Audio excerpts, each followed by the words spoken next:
खरं तर अलीकडच्या काळामध्ये अनेक महापुरुषांच्या बद्दल विशेषतः सामाजिक समतेची लढाई लढलेले, सामाजिक समता प्रस्थापित करू पाहणारे जे महापुरुष होते, त्या महापुरुषांच्या विचारावर, त्या महापुरुषांच्या बद्दल जाणून बुजून त्यांचा इतिहास पुसावा, त्यांची बदनामी व्हावी या उद्देशानं अलीकडं विविध माणसं, सनातनी प्रवृत्तीची माणसं या महापुरुषांच्यावरती आगडोंब आणि चुकीच्या पद्धतीचे आरोप करत आहेत.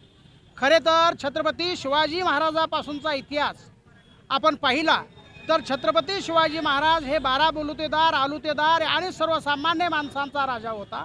या राजानं जे रयतेला इतका सन्मान दिला की इथला जो का सनातनवादी धर्म आहे तो सनातनवादी धर्म नेस्तनाबूत होण्याची वेळ आली. आणि मग अशा समाज काम करणाऱ्या, सामाजिक समतेची लढाई पुढे नेणाऱ्या महापुरुषांच्या बद्दल अलीकडच्या काळामध्ये निश्चितपणानं त्यांचा इतिहास बदनाम करण्याच्या उद्देशानं हे लोक षडयंत्र रचत आहेत.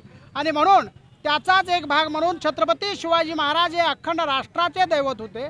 या छत्रपती शिवाजी महाराजांच्या बद्दल जो चुकीच्या पद्धतीचा उल्लेख करून चुकीच्या पद्धतीनं आजपर्यंत म्हणजे साधारणतः राहुल सोलापूरकर, आमचे संजय गायकवाड, आमचे राज्यपाल कोश्यारी यांनी जो छत्रपती शिवाजी महाराजांचा अवमान होईल अशी वाक्य करून सुद्धा त्यांच्यावर कोणत्याही प्रकारची कारवाई झालेली नाही. याचा अर्थ असा आहे की इतिहासामध्ये घुसळण करायची आणि त्यावेळी इतिहासाला विरोध अमक्या माणसानं केला होता, त्यावेळी सुद्धा विरोध झाला होता, हा पुरावा म्हणून भविष्यामध्ये वापरायचा असा इथल्या सनातनवादी लोकांचा उद्देश आहे.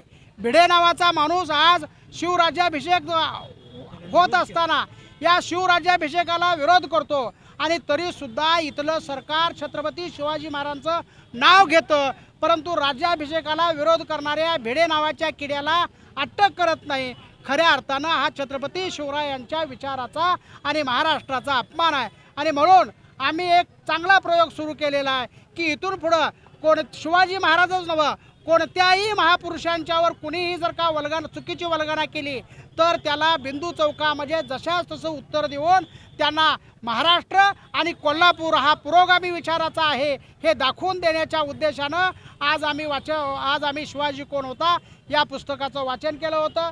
शिवाजी कोण होता या पुस्तकाचं वाचन करत असताना साधारणतः संजय गायकवाड नावाच्या आमदारानं जे का प्रशांत आंबीला धमकी दिली त्या धमकीचं रूपांतर अखंड महाराष्ट्रामध्ये आगडोंब उसळण्यामध्ये झालं.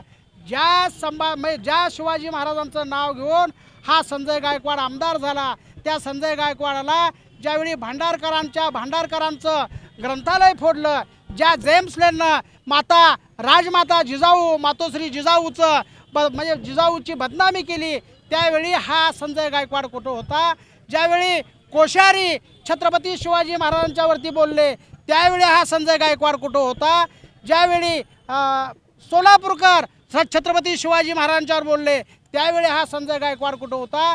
तर खऱ्या अर्थानं संजय गायकवाडसारखे शिवाजी महाराजांच्या नावावर लाभ घेणारे जे लाभार्थी आहेत त्यांना सुद्धा दाखवून द्यायचं आहे की छत्रपती शिवाजी महाराज हा एकट्या कुठल्या जाती धर्माचा नाही, हा छत्रपती शिवाजी महाराज 18 पगड जातीचा, 12 बलुतेदारांचा, आलुतेदारांचा छत्रपती शिवाजी महाराज आणि छत्रपती शिवाजी महाराज हा आमचा राजा आहे हे दाखवण्याच्या उद्देशानं आज आम्ही सर्व पुरोगामी संघटना, सर्व आंबेडकरवादी संघटना आणि सर्व परिवर्तनवादी संघटनेच्या वतीनं शिवाजी कोण होता या पुस्तकाचं वाचन केलं. त्या वाचनाला जी मंडळी आलीत त्या सर्व आंबेडकरी चळवळीतल्या समविचारी पुरोगामी परिवर्तनवादी विचाराच्या सर्वांना धन्यवाद देतो. जय भीम, जय संविधान.